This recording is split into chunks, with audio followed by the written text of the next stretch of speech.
سے روکا ہے، چلو ایک چلو پی لینے ہیں۔ جب انہوں نے پینا شروع کیا تو وہ پیتے ہی چلے گئے، ان کی پیاس بجھنے کو نہ آئی۔ بھائیو، پانی کے اندر قوت نہیں ہے کہ یہ پیاس بجھائے، قوت اللہ کے پاس ہے، اس نے اس میں تاثیر رکھی ہے کہ تو میرے بندے کو تسکین پہنچا۔ اگر اندر میں یہ بات آ گئی کہ دوائی سے صحت ملی تو یہ شرک خفی ہے۔ اندر میں یہ بات آ گئی، کپڑے اچھے پہنے ہیں، لوگ سلام کریں گے، شرک خفی ہے۔ اندر میں یہ بات آ گئی، میں نے دکان بنا دی ہے اور اب یہ رزق کا ذریعہ بن گئی ہے تو یہ شرک خفی ہے۔ میں نوکری لگ چکا ہوں، اب منتھلی تنخواہ آ رہی ہے، یہ شرک خفی ہے۔ رزق کہیں سے بھی آتا ہے، اللہ کے خزانوں سے آتا ہے۔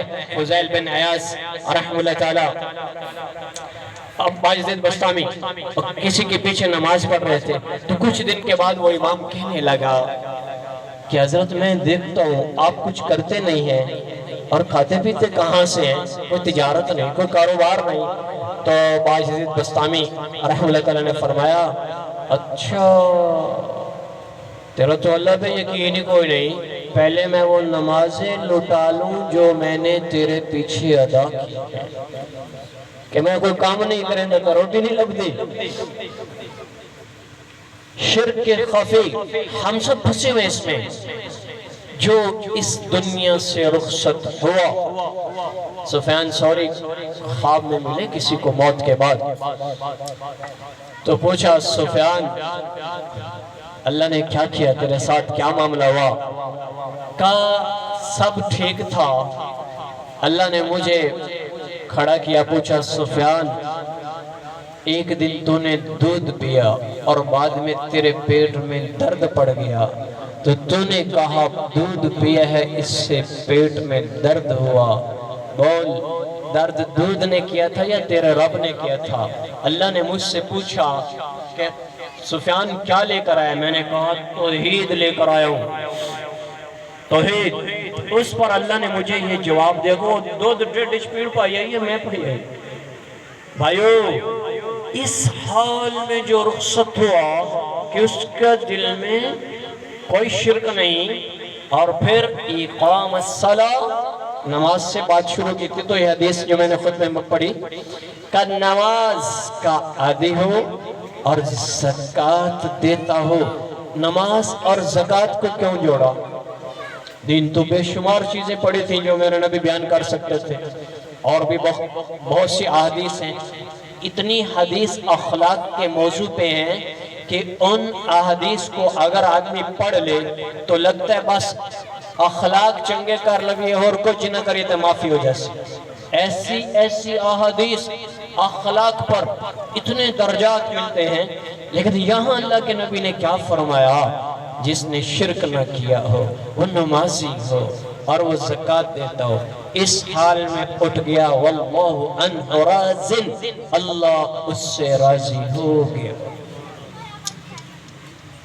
توحید، نماز، زکوٰۃ، ادھر قرآن میں بھی زکوٰۃ، نماز زکوٰۃ حکم کٹھے چلتا ہے، اقام الصلاۃ، ایتاء الزکوٰۃ، یہ مختلف آیات میں مسلسل حکم کٹھا چلتا ہے، نماز زکوٰۃ، نماز کٹھے چلتا ہے حکم، اس لیے کہ نماز تمہاری بدن کی زکوٰۃ ہے اور وہ تمہارا جھک جانا اللہ کو بہت پسند آتا ہے۔ اور مال جو ہے یہ چونکہ بڑا عزیز ہوتا ہے، اس لیے زکوٰۃ کے نماز کے ساتھ جوڑا۔ تو تم جسم تو جھکا دیتے ہو، کیا مال پہ حریص تو نہیں ہو؟ اپنے مال کا جو زائد حصہ جو اللہ نے بتایا ہے غریبوں کو دینے ہے، وہ زکوٰۃ نکال کے اپنی ذات کو تو پاک کرتا ہے، اپنے مال کو تو پاک کرتا ہے۔ لہذا دونوں کو جوڑا کہ سخاوت اور نماز اور توحید۔ زکوٰۃ سے سخاوت ظاہر ہوتی ہے کہ زکوٰۃ دینے والا وہ سخی ہوتا ہے، پھر اللہ اس کے مال کو بڑھاتا ہے۔ نماز میں دعا مانگے گا، زکوٰۃ دے گا، اللہ مال بڑھائے گا، اس کو دنیا میں بھی راحت، آخرت میں بھی راحت۔ اور میرے نبی کی بشارت مل گئی کہ اللہ اس سے راضی ہو گیا۔ لہذا جب تکلیف پہنچے اللہ سے مانگو۔ تکلیف سے مطلب یہ نہیں ہے کہ صرف بیمار ہو گئے تو اللہ کو مانگو، نہیں، ہر وقت اللہ کے سامنے جھکو. 5 نمازیں ہیں ان کو ادا کرو. معراج المؤمنین، الصلاۃ معراج المؤمنین. میرے نبی نے فرمایا نماز مومن کی معراج، انبیاء کی معراج اللہ کا دیدار، اور میرے نبی کی معراج سیدھا عرش پہ اللہ کے جلوے سامنے حاصل کی. معراج عروج سے نکلا ہے.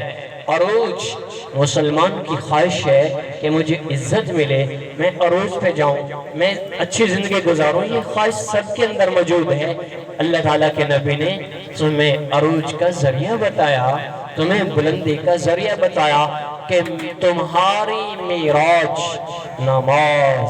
نماز میرا دیدار کرنا. اللہ کے سامنے عرش پر میں نے سامنے دیدار کیا. میری امت اپنے رب کا دیدار کہاں کرے گی؟ تو کتنا خوبصورت راستہ بیان فرمایا.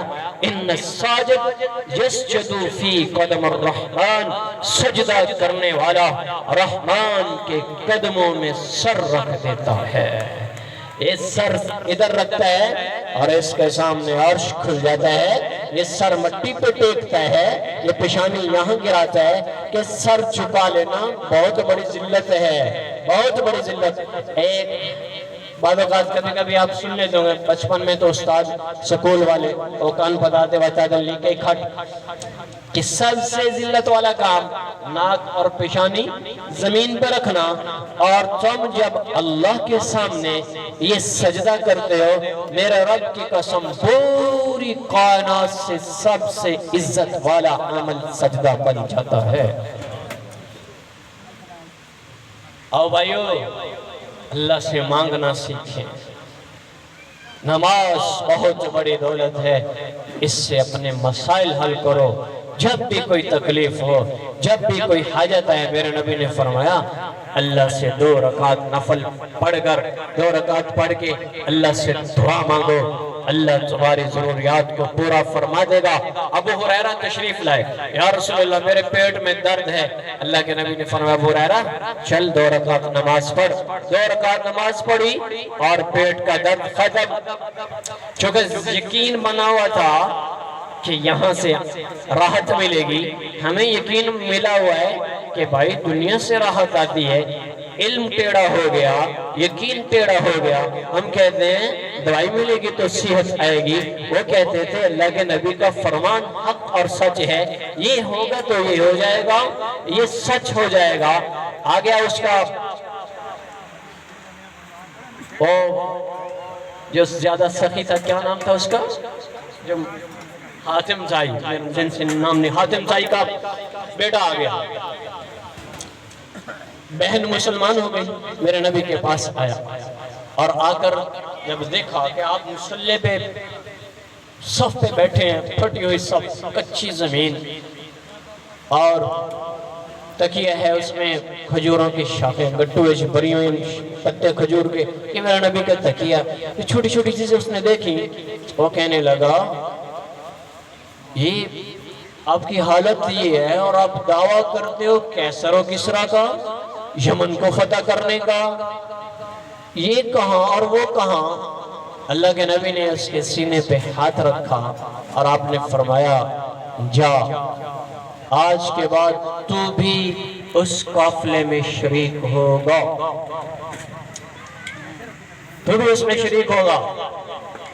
اللہ کا کرنا ہوا. اس نے جب سینے پہ ہاتھ رکھا تو سینہ روشن ہو گیا، ایمان لایا، مسلمان ہو گیا.